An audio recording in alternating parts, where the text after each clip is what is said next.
生，欢迎回到我们的课程。今天的课程会讲解绘画步骤的第一步——基本构图。如同字面上的意思是构思整个画面的构成。一幅完整的作品会包含很多元素，在元素这么多的情况下，我们会需要系统化的整理成一套自己可以运用的完整逻辑，这样我们就能循序操作每个元素在画面中的作用。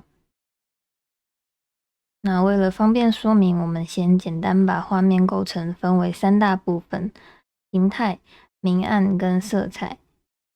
在整体构图的这个阶段，可以试着将人物想象成由几何图形组成的比较复杂的图形。这样做的好处是不会被物体本身既有的印象限制住思考，也会让我们更容易去调整画面的组成。举例来说，学过人体骨架的人可能都有过这样的经验。为了确保骨架是正确的，我们先打好完美的骨架，再帮人物穿衣服。但穿上衣服后，却突然觉得好像哪里怪怪的，但说不出来。这也是我们的思考被正确的骨架这个既有的概念限制住了，没有注意到衣服本身也是构成画面的一部分。在这样的流程下，就被限制了衣服可以被设计的空间。这也是为什么我们在课程的第1章节提到，需要对骨架等基础知识有一定的掌握。当我们不用被限制在流程画骨架这个步骤中，才有机会跳脱思考，探索画面的无限可能性。那回到我们的画面构成，首先是形态，简单来说就是画面中物体的轮廓。以这张图做举例，可以看到草稿跟完稿有些细节上的差异，但人物的整体轮廓是没有太大变动的。也就是说，我们的整体形态在草稿阶段就已经决定好了，在后续的步骤不会再做太多的更动。换句话说，我们只需要在这个步骤专心的把轮廓做好，就不用在后面的步骤还需要回来检讨造型。像这张例图是整体构成和色彩都比较单纯的情况，所以我们的形态很容易被勾勒出来。如果是相对更复杂的构图，其实也是同理。从这张例图的情况可以看到，整个画面的构成是比较复杂的。除了人数增加了之外，色彩和光影包含的资讯也比较多，也加入了实体场景的背景。但在草稿阶段，一样是只先抓出物件的轮廓，甚至这次的草稿比较随性，只有用线条大致带过所有物件的位置。所以其实只要我们在这个步骤有将形态确定好，草稿的形式并不需要去限制，用线构成或是用色块构成都可以，只要是自己能看懂的，当下画起来最顺手的方式就好了。那在构成形态的步骤，当然不是只把角色放进去就好这么简单，最重要的是思考人物在画面中的布局，试着将画布范围想象成相机。我们的工作是依照需求的镜头取景，如此一来，想象空间就从眼前的画布扩展到脑中建构出的虚拟场景了。接下来会透过实际案例简单的讲解几种常见的公式用法，然后我也会分享我自己比较常用在实务上的反向应用思考。第一个是三角形构图法。依照三角形的摆放角度，可以形成视觉上稳定或是动态的感觉。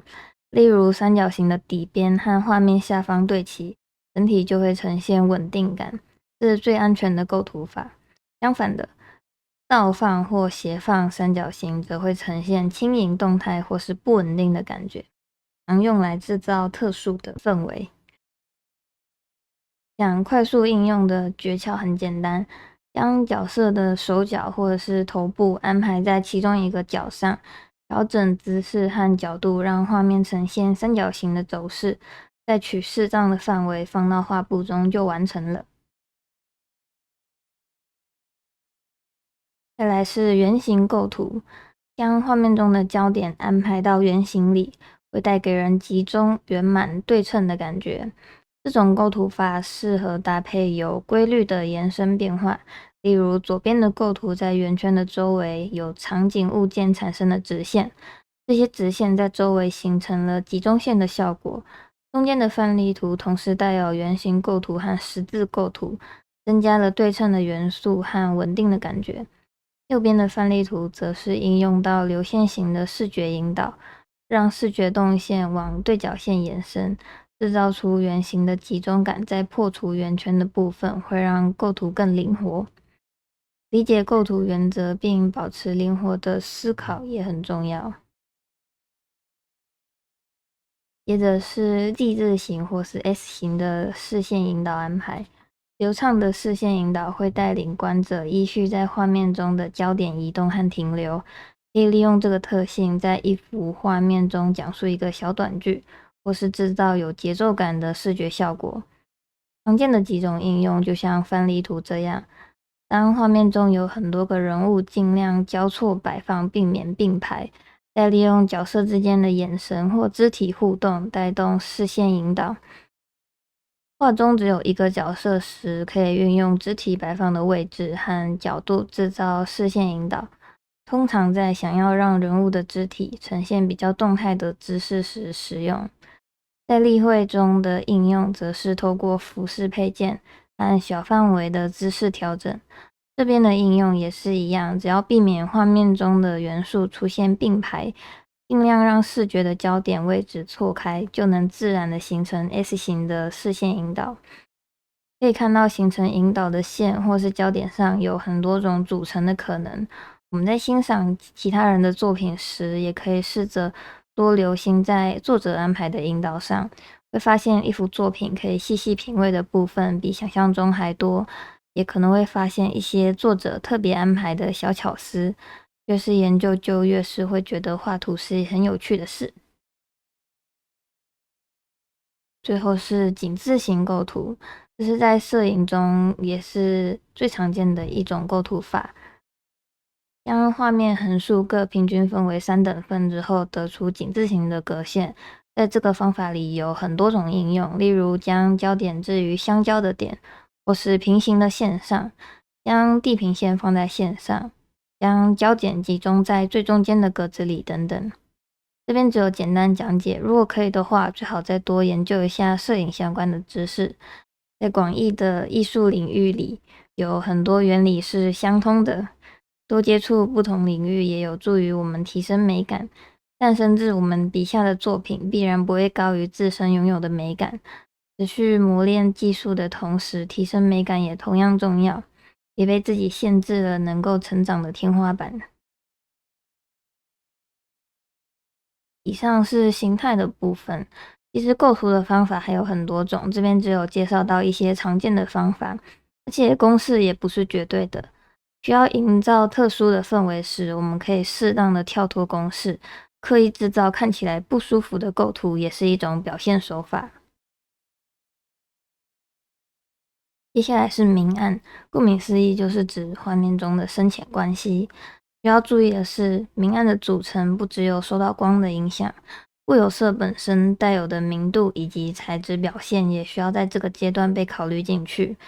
很多时候我们会不小心忽略物件本身的固有色以及质感带有的明度增减，从而误判画面的明暗关系，导致在一开始的草图计划时并没有精准的针对明暗关系做安排。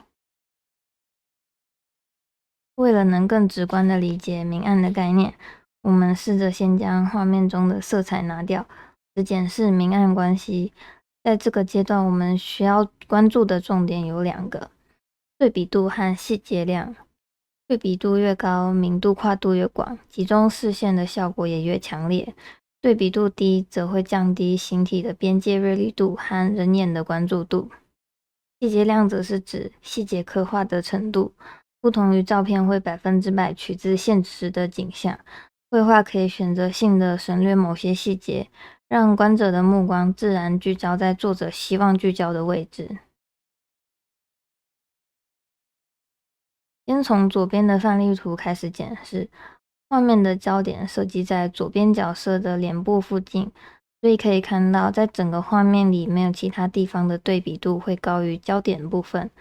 虽然画面右边的角色衣服构造是比较复杂的，但因为利用将角色放在受光面的设计，将此角色与背景的对比程度压低了，所以远看焦点没有被分散到其他地方。这整张图几乎没有经过特别刻画的细节，也没有用到特殊的绘画技巧，用到的颜色层次很少，但因为对比的适当安排和轮廓有整理清楚，没有太多会影响观看的杂线，结构上也没有出现太明显的问题，所以这张图即使是涂鸦，作为一幅作品，也会让人感觉拥有足够的完成度。接着是右边的范例图，仔细检视整张图会发现，不同区块有不同的细化程度，并不是所有细节都很明确，但拉远一看，依然觉得是完整的作品。刻画细节可以用来聚焦，类似于调整相机焦距，选择对焦的对象。在现实中，我们可以观察到形体的细节几乎都是透过特写的情境。相反的，离我们较远的形体会难以辨别表面的细节，甚至只能看见概括的光影变化。将画面中所有细节都刻画得很精致清楚，效果就像一张背景和主体都同样清晰的照片那样，整张图都很精致，但整张图都是焦点，变得难以区分物件主次也会成为问题。在特殊需要的时候可以这么表现，不过记住我们的认知思考是灵活的。我们的认知基本由经验构成，看见蓝色的底和白色的块面，大脑便会透过经验告诉我们那是天空。即使仔细看白色颜料的边缘和现实中的云朵边缘并不完全相同，也会如此。值得注意的是，缺少细节并不会让造型失真，因此简化细节的前提必须是已对细节有所掌握，使造型在结构上合理，在变化边缘处理。这是很主观的经验判断，试着多观察、多思考、多尝试，透过这些训练掌握省略的技巧吧。最后一个是色彩，